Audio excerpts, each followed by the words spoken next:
Fíjate muy bien en lo que te voy a contar, porque acaban de intentar robarnos algo que ya habíamos ganado. Mientras nosotros festejábamos en la calle, del otro lado de la frontera ya estaban repartiendo coronas y no era para México. Varios medios gringos salieron esta semana a decir, con todas sus letras, que el mejor anfitrión de este mundial era Estados Unidos, que los gringos se habían llevado el título de la organización y se agarraron de un solo partido para decirlo. Pero a unos kilómetros de esas salas de redacción frías y calculadas pasaba exactamente lo contrario. En la cancha se estaba escribiendo un récord que este país no había logrado en más de 90 años y casi nadie lo puso lado a lado. Y aquí está lo que ningún medio tradicional te va a mostrar completo, lo que se perdió en el ruido de las redes. Si tomas a los tres países anfitriones y pones sus números uno al lado del otro, en la cancha y en las gradas, hay uno solo que quedó arriba de los otros dos, y no es el que te dijeron.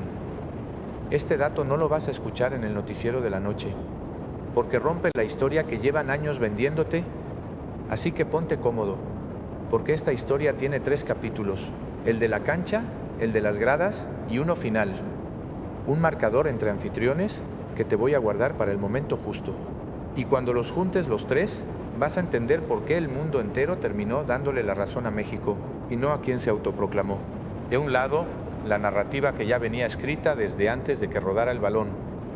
El mundial se jugaba en 3 países, sí, pero para media prensa esto era el mundial de Estados Unidos, la sede grande, 11 ciudades, 78 de los 104 partidos y una campaña de miles de millones de dólares para que así se sintiera. Del otro lado del tablero, el país al que le tocó, otra vez, el papel de siempre, el anfitrión simpático, el de la fiesta en las gradas, el de los tacos y el color, pero, según ellos, no el de los resultados. México pone el ambiente, Estados Unidos pone el nivel. Esa era la idea que te querían vender. Y en medio de todo eso, un dato incómodo empezó a asomarse. Uno que no salió de un aficionado emocionado, sino de las cifras oficiales que el propio gobierno mexicano presentó frente a las cámaras. Un dato que, poco a poco, iba a desarmar toda esa historia. Esta es la historia de cómo México, el invitado de relleno, terminó siendo el único de los 3 anfitriones que hizo las cosas perfectas. Y te lo voy a demostrar paso a paso con números que puedes verificar tú mismo sin que te tengas que creer nada. Vamos por el villano de esta historia, porque aquí es donde se pone bueno. Apenas terminó la fase de grupos, medios como ESPN en su versión estadounidense sacaron el titular Estados Unidos, el mejor anfitrión del mundial. Punto. Corona puesta. ¿Y en qué se apoyaron para decirlo? En un partido. 1. La goleada de 4-1 con la que la selección de casa arrancó su torneo frente a Paraguay.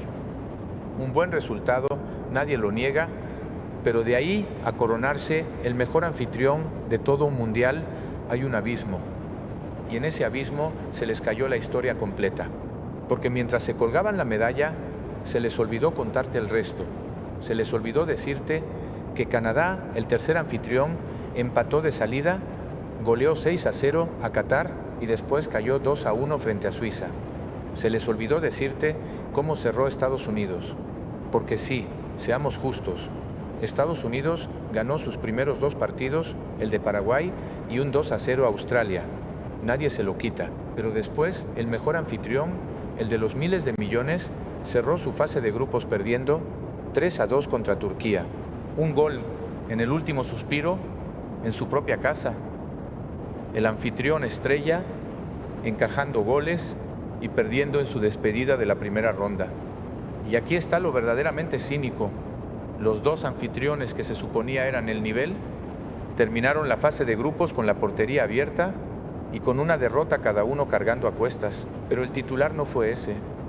El titular fue Estados Unidos, el mejor anfitrión.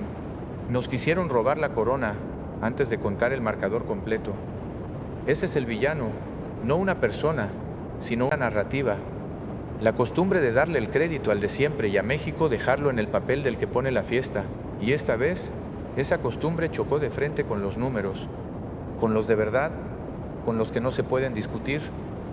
Y agárrate, porque el contraste es brutal. Mientras allá presumían una goleada suelta, acá México cerró la fase de grupos ganando sus 3 partidos. los tres, 2-0 a Sudáfrica en el partido inaugural, con goles de Julián Quiñones y de Raúl Jiménez, 1-0 a Corea del Sur y 3-0 a Chequia, dejándola eliminada. 3 victorias, 9 puntos de 9 posibles, líder absoluto del Grupo A. Pero eso ni siquiera es lo más fuerte del dato. Agárrate con esto porque es la cereza. 3 partidos y 3 ceros en contra. 3 juegos completos sin que le anotaran un solo gol, ni uno. La defensa blindada, el arco cerrado con candado. México fue el único equipo de todo el torneo que ganó sus 3 partidos de grupo sin recibir gol. Y esto es lo verdaderamente histórico, lo que casi nadie subrayó en el ruido. Es la primera vez en toda la historia de México que la selección gana sus 3 partidos de la fase de grupos de un mundial. La primera, en más de 90 años, yendo a Copas del Mundo. La primera. Con eso, México se metió a una lista sagrada. El 6º equipo en la historia del fútbol en cerrar una fase de grupos con 3 triunfos y la valla imbatida junto a monstruos como la Holanda del 74, el Brasil del 86, la Italia del 90, la Argentina del 98 y el Uruguay del 18. Esa es la compañía de México hoy, no la de el que pone el ambiente. Ahora ponlo lado a lado, como debieron hacerlo ellos. México, invicto, 9 puntos, 0 goles en contra. Estados Unidos perdió con Turquía. Canadá perdió con Suiza. De los 3 anfitriones, solo uno terminó la primera ronda sin una sola derrota y sin que le hicieran gol. Y no fue el de los miles de millones, pero el marcador entre anfitriones no se juega solo en la cancha. También se juega en las gradas, y ahí la paliza fue todavía más grande. Porque si algo no se puede comprar con miles de millones es a la gente, y la gente eligió a México. ¿Recuerdas la noche en que México le ganó a Corea del Sur? Esa noche, unas 200,000 personas se volcaron al Zócalo y al centro histórico. Rompieron los cercos, no de vandalismo, de pura emoción contenida. Y esa fue una sola de 18 fiestas simultáneas. Más de 330,000 personas festejando en 18 puntos de la capital, la misma noche. Pero el número que le dio la vuelta al mundo es este. Y presta atención porque es oficial. El Fan Fest del Zócalo de la Ciudad de México registró más de 412,000 visitantes. 412,000, y con eso se convirtió en el Fan Fest más concurrido de las 16 ciudades sede de todo el mundial. De las 16, por encima de cualquier ciudad de Estados Unidos, por encima de cualquier ciudad de Canadá. No es opinión mía, fue la propia jefa de gobierno, Clara Brugada, quien presentó esas cifras y describió al Zócalo como la sede con el mejor ambiente de todo el torneo. La entrada, gratis. 39 días de fiesta para el que quisiera llegar caminando. Y súmale las otras 2 sedes mexicanas. Monterrey y Guadalajara también llenaron sus plazas. En total, las 3 sedes de México juntaron cerca de 1 millón de aficionados en sus FanFest. 1 millón. En un torneo donde la red completa de FanFest en los 3 países llegó a los 2 millones. Una sola nación puso la mitad. Y esa gente no solo llenó la plaza, llenó los puestos. Según la Cámara de Comercio de la capital, solo el FanFest del Zócalo generó más de 322 millones de pesos en su primera semana. Cerca de 18 millones de dólares que se quedaron en los tacos, en las aguas, en las playeras, en la gente de a pie.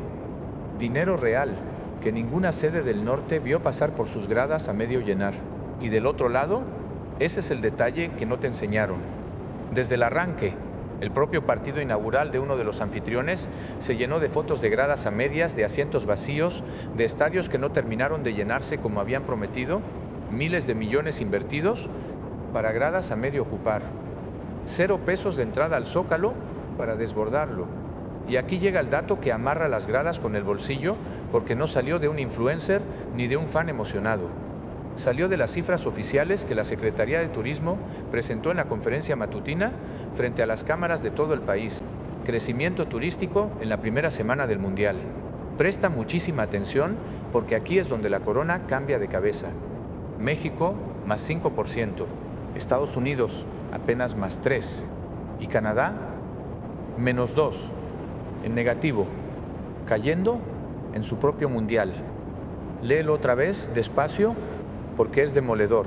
El país al que le dieron el papel de acompañante, Creció más que los dos que se suponía eran las estrellas del cartel. El mejor anfitrión, que se autoproclamó Estados Unidos, creció menos de la mitad que México. Y Canadá ni siquiera creció. Perdió turismo. Y la ocupación hotelera en las ciudades sede en México llegó hasta el 95% en días de partido. En Estados Unidos y en Canadá, el máximo apenas rondó el 55%, casi el doble, de este lado de la frontera. El que supuestamente no estaba al nivel, llenó sus hoteles al tope mientras los otros dos se quedaban a la mitad. Y no solo eso, el Estadio Ciudad de México recibió más de 240,000 aficionados en la fase de grupos, convirtiéndose en el segundo recinto más concurrido de todo el torneo. Segundo del mundo, no de México, del mundo. Medios de afuera, que no tienen por qué querernos, lo pusieron sin rodeos. La prensa internacional tituló que México registraba un éxito turístico, mientras Estados Unidos quedaba por debajo de las expectativas y Canadá decepcionaba. Repito, eso no lo escribimos nosotros. Lo reportaron ellos, desde afuera, mirando lo que pasó. De hecho, la propia derrama proyectada superó los 1.800 millones de pesos solo en las sedes, y la presidencia estimó que al cierre del Mundial, la derrama para el país podría acercarse a los 3.000 millones de dólares. Nos dieron el papel de invitado de relleno y terminamos siendo los anfitriones estrella del cartel. Y es que México no solo le ganó a Estados Unidos y a Canadá en las cifras, les ganó en algo que no aparece en ninguna hoja de cálculo. El mundo entero escogió venir a festejar aquí. Seguro ya viste los videos que le dieron la vuelta a las redes en horas. Los aficionados coreanos, de pronto, estaban en todos lados, cantando en el Zócalo, mezclados entre banderas verdes, respondiendo los cánticos de los mexicanos en dos idiomas, abrazando a desconocidos que veían por primera y última vez en su vida, fans de Colombia, de Corea, envueltos en la bandera mexicana sin haberlo planeado, gente que no hablaba el idioma, coreando el nombre de un país que no era el suyo, solo porque aquí se sintieron en casa. Mientras a otras sedes había que rogarles que llenaran las gradas, a México el mundo llegó solo, extranjeros que llegaron por un partido y se fueron con una segunda patria. Eso es lo que ningún estadio de lujo, ningún presupuesto millonario, ninguna campaña de mercadotecnia puede fabricar. Eso solo lo da la calle mexicana, y lo da gratis. Y si crees que esto ya es contundente, espérate, porque apenas vamos a la mitad de lo importante. Todo lo que te conté hasta aquí, las gradas, el turismo, los hoteles, el ambiente, es el marcador de afuera. Pero falta el de adentro, el de la cancha puesto uno al lado del otro. El marcador entre anfitriones que la prensa gringa se cuidó muy bien de no armar. Y ese, mi estimado, es el que amarra todo. Aguántame tantito. Imagínate el peso completo. Ser el anfitrión al que nadie le tenía fe, el que cargaba, otra vez, con la etiqueta de solo pone la fiesta. El coloso de Santa Úrsula, reconstruido de arriba abajo, las luces encendidas y un país entero conteniendo la respiración con el miedo de siempre, el de hacer el ridículo en casa. Porque ser anfitrión no es solo poner las sillas y abrir las puertas, es que el mundo entero te esté mirando con la lupa encima, esperando el tropiezo, esperando la excusa para decir que te quedaba grande, que la sede buena era la otra, la del norte. Y en ese escenario, con toda esa presión encima, con la corona ya prometida a otro, la selección mexicana no tembló, no cargó con el peso, lo agarró y lo convirtió en combustible, en respuesta, en 3 victorias y en 3 ceros que nadie le pudo borrar. Aquí está el dato que te prometí desde el primer minuto, el marcador que amarra toda esta historia. Ponlos a los 3 en fila, como anfitriones, como debía hacerse desde el inicio.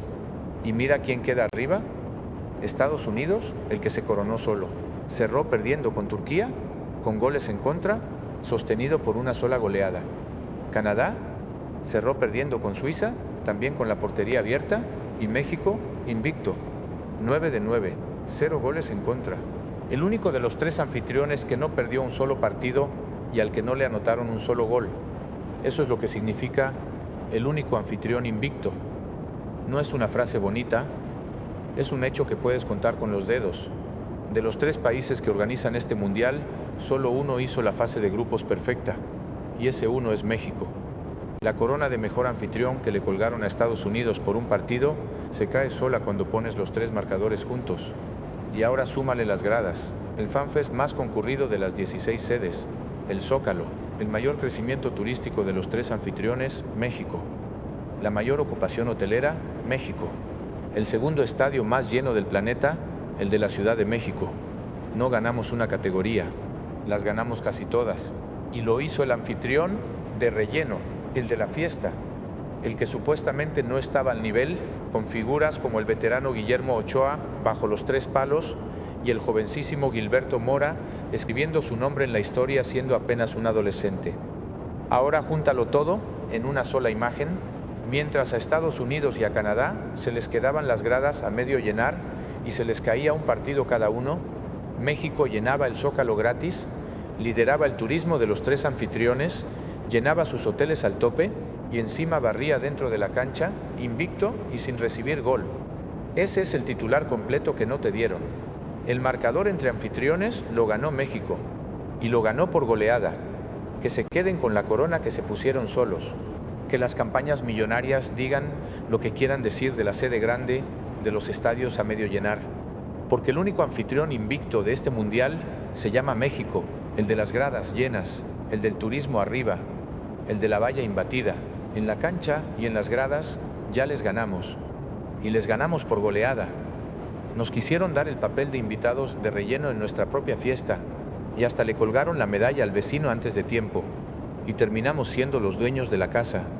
El único anfitrión que el mundo no va a olvidar, porque se puede tener el mundial más caro y más grande del planeta, y aún así no tener lo que sobró de este lado de la frontera: gente, orgullo y una selección que no recibió un solo gol, mientras el país entero cantaba en la calle. Y hoy empieza el siguiente capítulo, porque México ya está metido en la ronda de eliminación directa, y se le viene nada menos que Inglaterra en el último partido del Mundial que se va a jugar en suelo mexicano. Así que dime tú, aquí abajo en los comentarios, ¿crees que el único anfitrión invicto va a llegar más lejos que Estados Unidos y Canadá en su propio Mundial? ¿O los gringos van a tener la última palabra? Déjame tu opinión aquí abajo, sin miedo, porque en este espacio tu voz es la que manda. Y si te sientes orgulloso de lo que México le mostró al mundo entero, adentro y afuera de la cancha, revienta ese botón de me gusta, suscríbete y activa la campanita, porque esta batalla apenas comienza y yo te voy a contar cada capítulo. La verdad de México ya está allá afuera, y aquí no la vamos a callar.